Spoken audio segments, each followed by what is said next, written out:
Thank you so much for watching. Well, those of you that tuned into our last program know that we had a special guest on that program, and we invited him to come back again on this program, and he has accepted. Our special guest, well, it's Dr. Floyd Spence. Dr. Spence, thank you so much for joining us. Pleasure being back. That's great. Now, for those of you that are meeting Dr. Spence for the very first time, he is a mental toughness expert and facilitator. I wrote it down here. Go ahead. Tell me. High performance, right? High performance. High performance coach. Yeah. And you founded a company called? Live Full Coaching and Consulting. Okay. And what is the website if folks want to reach you? www.floydspence.com. Okay. And so, as you told us last week, you were born in Jamaica, grew up in Jamaica, went through some difficulties as a young man, and that sort of was the turning point for you, right? Sure. In deciding that that's not the path I want to take. You've spent time in pastoral ministry. Yeah. And now you are you considered a coach, a performance coach? What's sort of the title that? It's a high performance coach, pretty much helping people to be at their best, to live their best life. Okay. Yeah. And so and we talked about the fact that everyone has the potential to grow. Correct. To move from where they are, right? Correct. But there's costs. There's a price to be paid. Yeah. And what we have found is that a lot of times people are not able to perform based on a mindset, a fixed mindset, or a particular mental state that they're in. But once a person can be liberated from that mental, I would say, incapacitation, then that person is able to move freely and to pursue what they want in life. Yeah, again, that's interesting. You know, I said on the last program that I spent some time consulting, in the consulting business before I came into ministry full time, and I spent time as a trainer, as a facilitator, and one of the things we know is that in order for us to change, so for example, if I'm doing a sales training program, in order to get those sales folks to behave differently, before that I have to get them to think differently. Right? We have to shift the way they think. If not, it's not realistic to expect folks to behave differently. So you had mentioned that you use a special technique to get folks thinking, right? And share us with that. Right. So I use the acronym S.O.A.R. Okay. And the S is for self-awareness. The O is for optimization. The A is for action. The R is for review. Okay, so we wanted on this program, because we didn't get nearly enough time to talk about that, and I think that's something that can be extremely helpful to our viewers. And so let's just go through them, one by one. So it starts with self-awareness. Correct. And so what is that? Sort of how does someone go through that? What would someone that's watching right now, be able to do right now as they're watching that would begin to give them some of those insights as to who they are and where they are? Self-awareness is a prerequisite of change. One cannot change, or it's impossible for one to change unless that person knows where he or she is. So it's important to become aware of your surroundings. It's also important to be aware of your mindset, your state of mind. And there are two ways to become aware as to where you are and who you are. The first way is through introspection. Okay. Take a look at the man in the mirror. Take a look at yourself. And one way of doing that is to ask yourself the question, where am I? Where do I need to be? And how will I get there? By asking those existential questions, you will start finding yourself getting answers to those. And once you get answers to those, then you will be aware as to where you are and how to move from where you are to where you want to be. Okay. The second way to create awareness is to ask people around you. Oh, okay. Ask people in your network. If you want to be aware as to how well you're doing as a dad, as a father, ask your child or children on a scale of 1 to 10, how is dad doing? Right. If you want to know how well you're doing as a spouse, ask your spouse, how am I doing on a scale of 1 to 10? Right. And if your spouse, for example, says, I'll give you a 5, then you want to ask your spouse, where would you want me to be? Right. On the scale of 1 to 10. If the spouse says a 9, for example, then one of the next questions you want to ask, what do I need to move from a 5 to a 10? Right. Creates a certain amount of awareness. Because without being aware of something, you're not able to change it. Wow, but I can, wow. You know, it's interesting sometimes to hear what others' perception of us is versus our own perception Correct. of us. So do you find that sometimes, you know, what others say about me and what I think of myself is like completely, like how do you deal with that? Like how do you? Yeah, well, it's possible that the way how somebody sees you, it may not be the way you see yourself. But it's worth taking a look at it, to evaluate it, to see whether or not there may be something you need to change or something you need to look at. So ultimately, the decision is going to be with you, but you need to take a look at what the person is saying. The truth of the matter is, you can't see yourself in the picture if you're in the frame. Okay, yeah, okay. Okay, we all have blind spots. Right. And that's why it's important to get a perspective from somebody else. Okay. But it's also important for you to evaluate that perspective to see whether or not there is something you need to do to move from where you are to where you need to be. So would you, in the self-awareness step, would you normally start with the introspective, like like my own assessment of myself, or do you normally suggest they begin with others' perspective of me, or does it matter?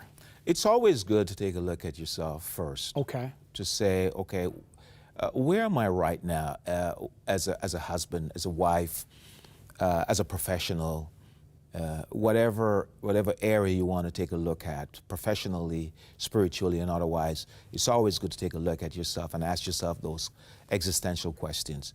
And then once you've done that, then you can go outward, work with your surroundings or the people in your network and ask those questions. I have to say, it takes guts to ask those questions. I was gonna say that probably does take some courage, right? Yeah. Because you might not always like what you hear. Exactly, but it takes courage to change.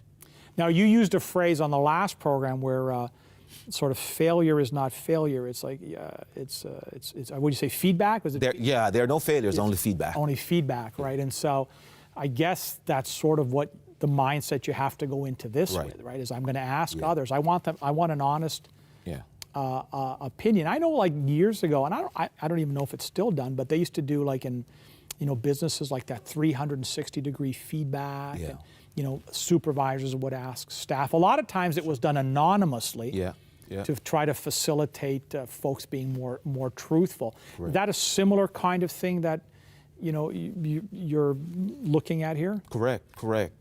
Yeah, it's similar to that. And in addition to that, at the end of each day, even taking 15 minutes just to introspect, look over your day, see what went right, not necessarily what went wrong, what went right, what was missing, you're getting the feedback. So you could do what I call feed forward and move forward in whatever area of life you want to move or change. Okay. So at the end of the day, just sort of like a review of what went well. Well, okay. Yeah. Was anything missing? Okay. Not necessarily what went wrong. And the reason for that. Okay. Yeah. Okay. So why not? Yeah. What went wrong? The way how the mind functions is that we generally focus on, whatever we focus on generally expands. Okay. If you focus on something that went wrong, the mind has a way of going negative. Oh, okay. Interesting. But if you focus on what went right and how can I add to that to make it better, I see. then the mind starts looking for solutions. Oh, that's interesting. As opposed to more problems. Oh, okay. So stack the good side. What went right? And how do I do that and make that even better? Exactly. Oh, very interesting. Yeah. And that's not a long like it'd be like 15 minutes. 15 minutes. Like, do you recommend folks write it in a journal or? It's always good to write things down. It'd be interesting to go back over time, right? Go back at that and review on that. Okay. Exactly. So self-awareness, ask yourself some questions. You know, am I happy where I'm at? You know, and then get that feedback. So that can be done relatively informally, right? Sure, of course. You know, sit around with the kids and the wife, and you know, and just And tell me what. What do you think? Wow. What do you think? I don't know, man. That's kind of That's kind of scary, right? Change is never easy. Yeah. But if you're going to change, you have to become aware of what needs to change. Right. And a lot of people won't change unless they're experiencing a certain amount of pain. Okay, I was going to ask you that. Actually, in the last program, I was going to mention, because we get a lot of viewers, a lot of correspondence from folks that find themselves, for example, in prison. Yeah. Do you find that for some folks, like, you have to hit the proverbial rock bottom before you make that change, right? To a certain extent, because people generally change for two reasons. One, it's painful being where you are. And two, it's a pleasure being where you want to be. Oh, The anticipated pleasure of where you want to be. So if I want to change, like, for example, when I decided to change, I was tired of where I was. right, Being poor was painful. right, And I decided I was going to succeed or I was going to die. right. So if it's not that painful, people won't change. Got it. Or if it's not pleasurable, if you're not anticipating the right. pleasure of changing, then you may never change. Okay. So once you've gotten that picture, sort of where you are, Yeah. that's the S, right? The self-awareness. Then the O stands for Optimization. optimization. So what is that? Man, that's a big word. I grew up in Kensington. I grew up in Kensington Market, man. I'm not sure that I use that word a lot in my vocabulary. Yeah. What is that? So what's optimization? So optimization is the ability to leverage whatever resources you have and to use what you have in a more efficient way. So okay. And the best way to do that is to develop a plan. Okay. Okay? The first step in developing a plan is to visualize where you want to be. Okay. Where do you want to be in the next 2 to 3 years? Okay. And lock that in, visualize it, hold that picture in your mind, then come back into the present and start putting some steps into place. Okay. So, sorry, I didn't mean to interrupt you, but you're suggesting like 2 or 3, like not like where you want to be 20 years from now? Is that too big of a step? That's not too big of a step. For some people, it is too big of a step. But for others, it's always good to look at yourself. This may sound morbid, but for me, I think about my own death. Okay. Whenever I'm thinking about what I want to do today. Right. And because I want to live each day as if it was my last. So it's okay to think about yourself sitting in your rocking chair as a senior citizen and say to yourself, okay, what do I want my life to look like when I'm aged? Right. And then work your way backward. Right. Okay? I got a sense we don't do a lot of that. No, we don't. We don't, right? We sort of live life sort of as it comes, and we sort of adapt, and you get to a point in your life where you realize, oh my goodness sake. Yeah. You know? Like when I think about the fact that I graduated from university 34 years ago, let me tell you something, man. It feels like it was last month. Yeah. And it's been a lifetime. Yeah. So time does go by extremely fast. So you suggest, craft that picture of where you want to be in the future, and then sort of step back into the present. Yeah. And then, I'm assuming that's a large part of what you do then is to help. So how do we craft that plan, right? Yeah. To get you from where you are here to where it is you need to go, right? So the first thing is to develop that picture as to where you want to be. Because if you don't know where you want to be, you won't be able to get there. Right. So that's the first step. Visualize it, see it clearly in your mind, you come back to the present, and then you start planning it. So there are certain categories that you could work with. Like, for example, professionally, where do I want to be in the next 2 to 3 years? Right. As it relates to my relationship, where do I want to be in the next 2 to 3 years? As it relates to my personal life, where do I want to be in the next 2 to 3 years? Where do I want to be in the next 2 to 3 years financially? Right. And once you can kind of see that, for example, I want to lose 20 pounds in the next... Okay, now why did you pick that one? Has my wife been talking to you? No. what do you We haven't spoken, but yeah. That's one of the challenges most people have. Right. Yeah. Financial and health. Yeah, I can't wait to get to heaven, man. Yeah. Where I will be changed in the twinkling of an eye. You man. got it. So you see a lot of that health and Health, finance. yeah, you would think that, like, I look at myself and I think, man, I should be more motivated too on those areas that are so critical, but I don't know. It's tough, right? Yeah. It's tough. Yeah. So are there things that you can do to help folks kickstart? Like as you develop this plan, like his bite-sized, like baby steps. Like we always hear about that. I don't know if that's in fact true. It's important. Consistency compounds. So if you say in the next 2 to 3 years, this is what I want, you also need to break it down into smaller bites. Okay. There are long-term goals, short-term goals. What do I need to do today? Right. What do I need to do this week? What do I need to do next month? What do I need to do this year? Very, very important. Because one of the reasons people are so unhappy is because they don't have goals. Right. And goals have a way of keeping you focused. Got it. Because once you're focused on something, it's easier for you even to push through difficult times. Right, because your eyes are fixed on Exactly. that outcome. Now, you mentioned optimizing existing, like what you currently have. Does it require sometimes an of acquiring a skill set or things that we don't currently have? Is that part of the? It is. That can be part of it also. It is. You may not necessarily have the resource right away, but you should be resourceful. So what do I need to get from here to there? If I don't have it, where can I find it? Who knows how to do this? It's always more important to ask, how do I get it? More important to ask, pardon me, who knows how to do this as opposed to how do I get it? Right, okay. Because there are people out there who are already doing what you're doing, and they may have the insight to pass that information on to you. Yes. Success leaves clues, in essence. Yes, excellent. Okay, so we're running out. Okay, we got a little bit of time here. So that's the S, self-awareness. O, optimization. Yeah. I just learned a new word here. Yeah. And A stands for action. Yeah. So up till this part, it's been a lot of thinking and planning, right? Yeah. But now is when the proverbial rubber hits the road, right? Yeah, it's time to get in the game. You can't drive the car unless you get in the car. You can't play on the field unless you get on the field. You can't learn to swim unless you get in the pool. So it's important to execute. Execution is now very, very important. In order for you to get results, you've got to start doing some things.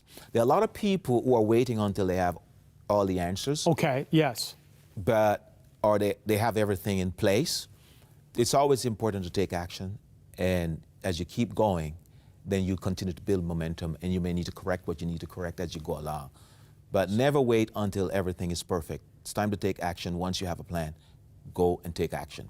Yeah, because I think chances are you're never going to have everything lined up perfectly ever, right? Correct. Now, on the previous program, you had mentioned that you had given a percentage of how much time and efforts spent in the planning stages, and I found, maybe you can share, because I found that interesting, that what you said there. Yeah, well, 80% of your success is going to be in the execution.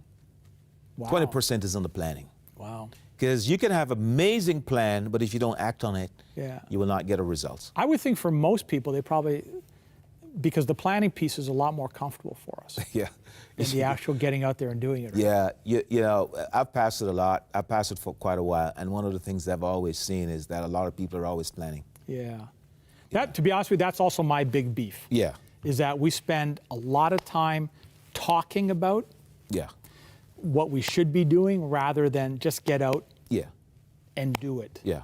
Right? Because I would agree with you, even if it's not perfect, like you'll make the adjustments just to get out there and create that momentum, right? Create that consistency, right? Exactly. And again, a coach will help you with that, right? Sort of. Do you find that it helps if they have someone that holds them accountable? It works best. It does, right? Yeah, because if you're going to succeed, you're going to need a support system around you. And that support system may consist of a coach, it may consisted of a mentor, it could be a friend, but it's very, very important to have somebody who could hold you accountable to what you said you were going to do. Right. Okay. Yeah. Excellent. Okay. So R then is review. Yeah. Okay. So it's going to be important for you to review all the steps that you took. You may want to take a look at the end of each day, at the end of each week, at the end of each month, at the end of each year. Review the year, review the month, and just to check to see if you're making progress. Am I hitting my goals? Okay. Am I achieving my goals? And if I'm not achieving them, what do I need to do to ensure that I achieve the goals next week or next month? So reviewing is a very, very significant process as you work towards being successful, as you work towards living your best life. Without that, that ties back into the awareness piece. Okay.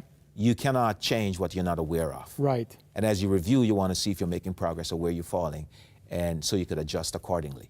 And a part of the process of reviewing is to refine. Okay. So having reviewed and you discover that you're off target, it's going to be important for you to refine it, to say what's missing, what do I need to adjust? And you refine that plan, and then you repeat the process. Get you back on. Back on track. Yeah. Yeah, I think that's very interesting. I think that's a very interesting point about these periodic reviews. Yeah. Yeah, because if you're not doing that periodically, you don't know necessarily if you're off track. How do you know? Yeah. I mean, you get to the end of the year or the end of the 6 months. Well, I didn't lose the 20 pounds. Exactly. Well, but yeah, if you didn't lose the 2 pounds or you didn't do the periodic reviews, right? Right. Well, how do you expect to get Yeah. to that ultimate goal? Correct. I mean, that's something in business we used to talk a lot about folks coming in for performance reviews. Yeah. That when they do a yearly review, they should never hear something for the very first time in that yearly review. Yeah. If there's issues or situations that need to be adjusted or modified, that need to have happened throughout that time frame to give the person the opportunity to make the necessary adjustments. I find that interesting that it's the same sort of philosophy that you adopt here in our own personal growth. Yeah, correct. Because even in sports, teams and coaches would generally review the tapes of the previous games Yes. to see how they played. Yes. And even if they're doing exceptionally well, they want to know, how can I move to the next level? Yeah, you know what? And it just raised, we're completely out of time. And another question just came to mind, man. I should have asked it before. But we're going to have you come back again and do this. But let me give you my theory, and then we'll just leave it on. Here's my theory. I look at sports particularly, and what I find is many of the extremely gifted athletes made horrible coaches. And that, in my very limited view, some of the best coaches have been athletes that had relatively mediocre careers as an athlete. Yeah. And I'm always curious why that, why that is. And so that'll be my question for the next time we get together. Yeah. How does that sound? Sounds great. Sounds Perfect. great to me. Thanks, man. Thanks for your time. We're going to end our program with a word of prayer like we do every program. Amazing. Gracious God, loving Heavenly Father, thank you for your love and your mercy, your kindness, all the blessings you just pour out on each and every one of us as undeserving as we are. We thank you for that potential that you have put in each and every life to allow us to, as Jesus desired, that we would live life and live it more abundantly. Thank you for Dr. Spence and for the knowledge you have given him. Just guide him as he works with folks to help them realize that God-given potential inside each and every one of us. Bless each and every viewer now, I pray, in Jesus' name. Amen. Amen. Well, we've come to the end of another Lessons for Living television program. Thank you so much for joining us. And we appreciate anything you can do to let your friends and family know of our program so that they can join us next time. I would be remiss in not thanking my special guest, Dr. Spence. Thank you so much for joining us. Before you go, could you just let folks know again of the website or how they could best reach out to you? Yeah, thanks again, Bill, for having me on the show. Hey, man, my pleasure. Yeah, you could reach me at www.floydspence.com. Okay, FLOYDSPENCE.com. And like I said, we're going to have a link on our website that folks can also reach you through our website. We really appreciate the work that you do in the ministry that you do. And so thank you for joining us. Pleasure. Want to remind you of our website, L4LTV.com. All of the programs, Dr. Spence's program will be on there within a few minutes from the end of this broadcast.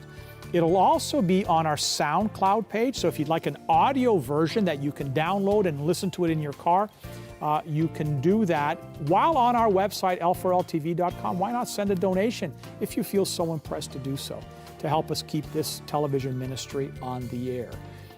Remind you of our Instagram. Follow me on Instagram, Santos_Bill. Every morning, 6:30 a.m. Eastern Time, I put out a 1-minute devotional video that goes out. Great way to start your day. Follow me on Twitter, subscribe to our YouTube channel, like our Facebook page, and visit our missionnowcanada.com website, which is the overseas humanitarian work. But right now, we're all out of time. Thank you so much for watching. Thank you, Dr. Spence. And we hope to have you back again next time. Until then, God bless you. And we'll see you back here real soon.